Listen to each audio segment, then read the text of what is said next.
आदमी ने सिर्फ एक साधारण पेन का इस्तेमाल करके अमेरिकी डॉलर पर बने चित्रों की हूबहू प्रतिलिपि बनाना शुरू कर दी। फिर अपनी बेहतरीन नकल करने की कला से उसने डॉलर के नोट पर मौजूद सभी डिजाइनों और टेक्स्ट को बिल्कुल सटीक तरीके से दोहराया। अंत में जब उसने सभी हिस्सों को जोड़कर एक नकली $100 का टेम्पलेट तैयार कर लिया, तब जाकर पहला चरण पूरा हुआ। लेकिन यह पूरी प्रक्रिया का सबसे आसान हिस्सा था। असली चुनौती थी डॉलर में मौजूद वाटरमार्क को दोहराना। यह सुरक्षा चिन्ह नोट की छपाई के दौरान ही कागज में जोड़ा जाता है। यहां तक कि डेविड जैसा नकल करने में माहिर इंसान भी इस तकनीक की नकल नहीं कर पाया। उसी वक्त गैंग का सरगना हेनरी एक अनोखा आइडिया लेकर आया। उसने सुझाव दिया कि अगर हम पहले वाटरमार्क बनाएं और फिर उसे 2 कागजों के बीच रखकर 3 परतों को एक में दबा दें, तो हम असली नोट जैसा वाटरमार्क बना सकते हैं। इससे नकली नोट की मोटाई का मसला भी हल हो जाएगा। हेनरी ने सालों की जांच से यह भी पता लगाया था कि असली नोट छपने के बाद जो बचा हुआ कागज होता है, उसका इस्तेमाल फोन डायरेक्टरी छापने में किया जाता है।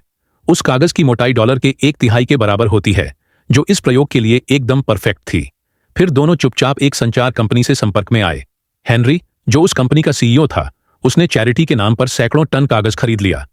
पहले से बनाए गए टेम्पलेट की मदद से उन्होंने नकली नोटों का पहला बैच छापा। जब उनके एक्सपर्ट्स ने इसका विश्लेषण किया तो पाया कि ये नकली नोट असली डॉलर से लगभग अलग नहीं किए जा सकते। लेकिन अब भी एक आखिरी चीज बाकी थी। वो थी कलर शिफ्टिंग इंक, जिसे अमेरिकी बैंक कड़ी सुरक्षा में रखते हैं। आम लोग इसे नहीं खरीद सकते थे।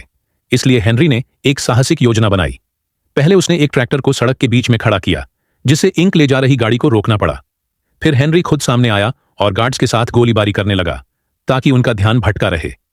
इसी दौरान छुपे हुए स्नाइपर्स ने साइड से सभी सुरक्षा गार्ड्स को खत्म कर दिया। गैंग ने कलर शिफ्टिंग इंक चुरा ली। सबूत मिटाने के लिए हेनरी ने गाड़ी में बम लगा रखा था। एक तेज धमाके के साथ पूरी काफिला जलकर राख हो गया। बेस पर लौटने के बाद उनकी प्रिंटिंग मशीनें दिन रात चलने लगीं। अब वे नकली नोट छाप रहे थे, जो असली से भी ज्यादा असली लगते थे। लेकिन डेविड खुश नहीं था, क्योंकि वह जानता था कि इंक जल्दी ही खत्म हो जाएगी। उसे जल्दी कोई उपाय ढूंढना था। इसलिए वह हेनरी के साथ दुनिया भर में नकली डॉलर के बदले सौदे करते हुए इंक के नए विकल्पों की खोज करने लगा। और तभी एक डील के दौरान डेविड की नजर गैंग लीडर की कार पर गई, जिस पर लगी पेंट असली डॉलर पर इस्तेमाल होने वाली कलर शिफ्टिंग इंक जैसी ही थी।